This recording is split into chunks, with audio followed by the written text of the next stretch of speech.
La candidata presidencial de la Democracia Cristiana, Carolina Goich, se presentó en el ciclo de debates organizado por la SOFOFE en la Universidad Diego Portales. En el encuentro, criticó al gobierno por el cambio de su equipo económico, señalando que el actuar del Ejecutivo hizo daño a la institucionalidad. La candidata también dio cuenta de su postura sobre el crecimiento económico ante los empresarios de la SOFOFA e indicó que reglas claras y estables son fundamentales si se quiere recuperar el crecimiento. Los invitamos a ver un extracto de su presentación. Les iba a traer un listado más bien de recetarios. Uno podría decir las 5, las 6 medidas, las 8, las 10 medidas de modernización del Estado. Y eso las van a poder encontrar más tarde, dependiendo de cómo funciona la tecnología, si no mañana en la mañana en mi página web. Me parece que no tiene mucho sentido que yo venga acá y enumere más bien cuáles son las medidas y que seguramente van a ser muy coincidentes con las que han planteado distintos candidatos. Entonces, más bien, lo que me preguntaba es qué es lo que hay detrás, cuáles son sus preocupaciones, cuáles son las preocupaciones que hay detrás y cómo aprovechamos este tiempo también para abordarlas con franqueza. Y probablemente parte de esas preocupaciones tienen que ver con la incertidumbre. Incertidumbre frente al populismo y a la demagogia, que pareciera ser una posibilidad cercana, bastante real en tiempos de campaña. Incertidumbre sobre las capacidades propias de quienes competimos, las capacidades también de los equipos que nos acompañan, y en general incertidumbre sobre la cancha que les va a tocar jugar en los próximos años, en la que nos va a tocar jugar. Porque yo comparto que si miramos hacia adelante, hacia la construcción del Chile que queremos, que es una construcción no de la inmediatez, no del corto plazo, no de los 4 años de este país que volvemos a hacer de nuevo, donde encontramos todo malo, para eso nuestro Estado se nos ha quedado atrás. Entonces, hablar de la modernización del Estado para mí tiene sentido no como un medio en sí mismo, sino respecto del fin, como un instrumento para lo que queremos lograr. Y ahí, respecto de los principios, enunciar 4. En primer lugar, la necesidad de contar con un estándar ético como país. Un estándar ético del que yo he hablado bastante en la política y por eso también lo traigo acá. No solo para la política, también para el mundo empresarial, para el mundo académico, para el mundo de los medios de comunicación, para las distintas instituciones. Cuando hablamos del país que queremos, a mí me parece que es fundamental la discusión respecto de cuál es el estándar ético, que es la discusión entre lo legal y lo correcto, donde a veces puede haber mucha diferencia.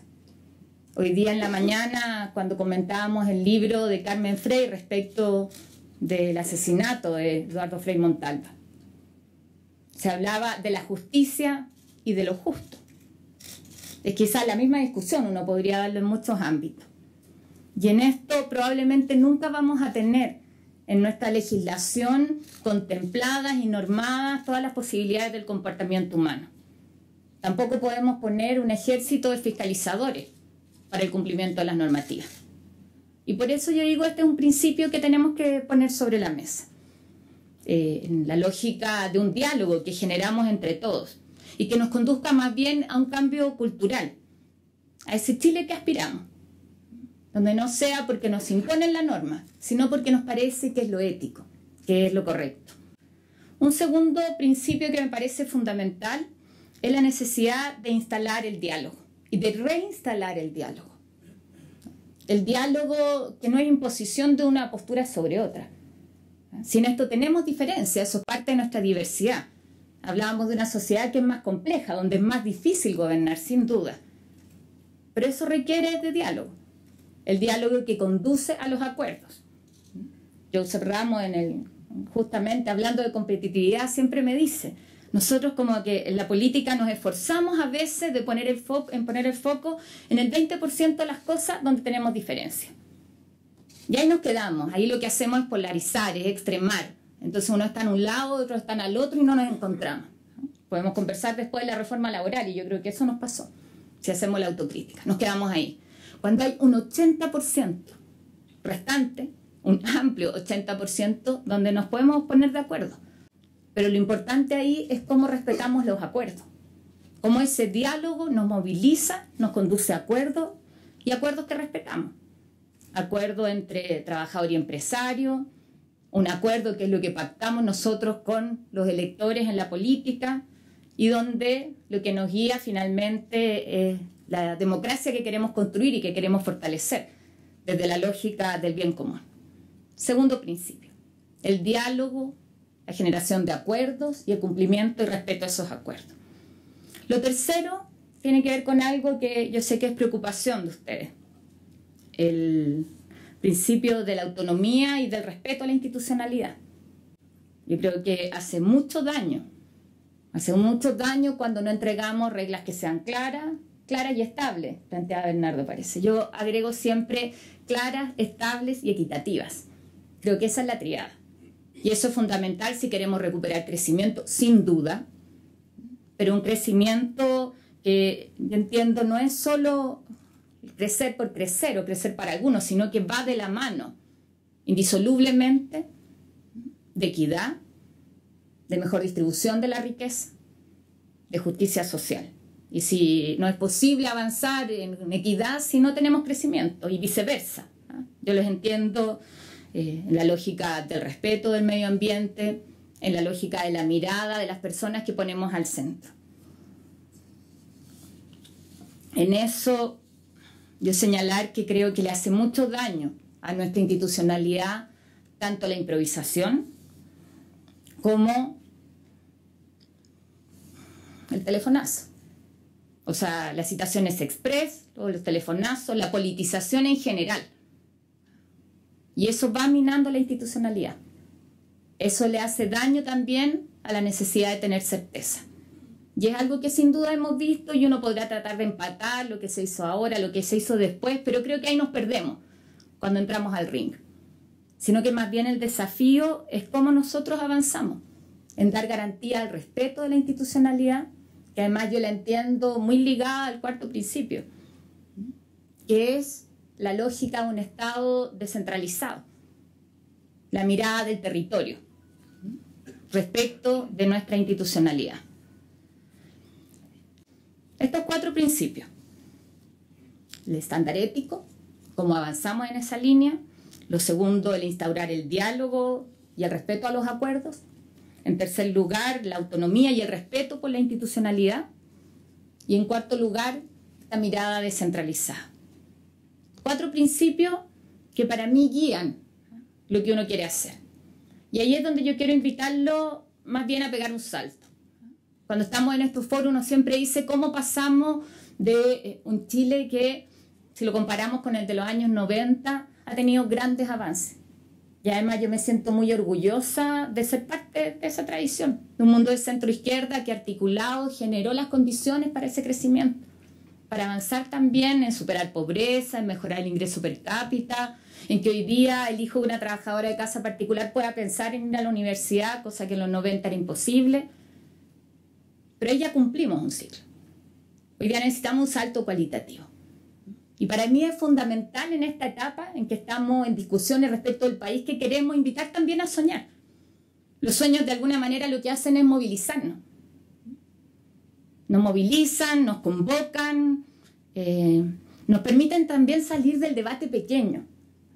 Y por eso quiero compartir con ustedes en esta primera reflexión inicial un trabajo que veníamos haciendo y donde yo quiero reconocer además al equipo que trabajó con el presidente Lago en su campaña. Un trabajo que hemos compartido, esta mirada de sueños de país, pero tener la capacidad de ser más audaces, de salir del lenguaje común, del corto plazo y pensar en grande, en el Chile que queremos 50 años y darnos esa posibilidad. Eso implica mirar distinto los desafíos que tenemos.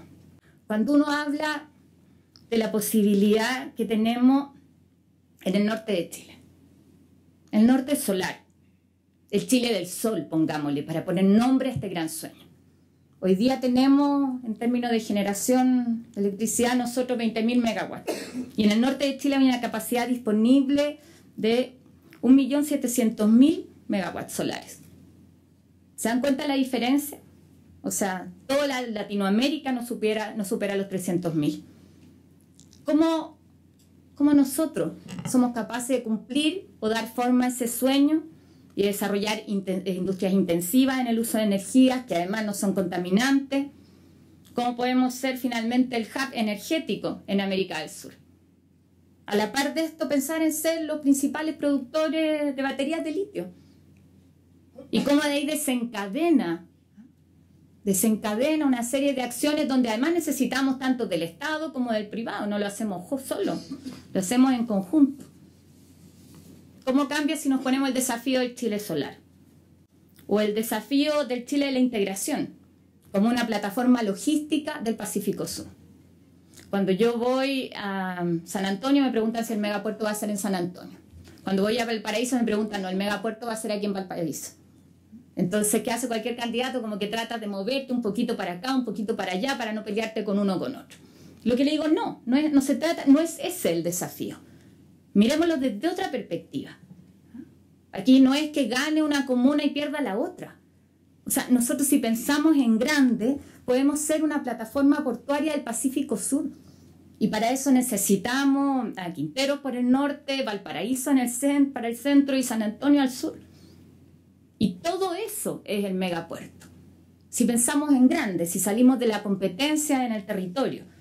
Lo mismo hemos pensado en el Chile conectado, en las carreteras, con una serie de proyectos de conectividad y de recuperación de vías de trenes, de tranvías, que faciliten la vida y el traslado de la gente. O uno piensa en la conectividad y el Chile antártico. Yo tengo que decir acá que nos pasamos mucho tiempo discutiendo en el caso de la Antártica si es que las inversiones que se hacían correspondían al presupuesto de la región de Magallanes o tenían que ser estratégicas, pensaba el presupuesto nacional. Y creo que la respuesta es evidente si pensamos en este Chile de largo plazo y los desafíos y las potencialidades que tenemos ahí. Yo quiero terminar con esto aquí haciendo esa invitación. Por un lado, ¿cuáles son los principios con los cuales rayamos esta cancha? Y lo hacemos en común. Yo no soy de las que satanizo la inversión privada, muy por el contrario. Creo que en esto el Estado tiene que cumplir su rol y el privado también. Reglas claras, equitativas y estables, reglas que se cumplen por el otro lado. Que nos falta hoy día remecernos un poco, mirar con audacia, pensar en un esquema distinto y salir de la discusión donde a veces estamos enfrentados. Y la búsqueda de estas cosas comunes, donde yo creo que podemos trazar efectivamente un salto al desarrollo, que es lo que nos motiva a todos. Por lo menos a mí, eso es lo que me motiva a ser parte de esta campaña presidencial y aspirar a liderar también los destinos de este país. Gracias.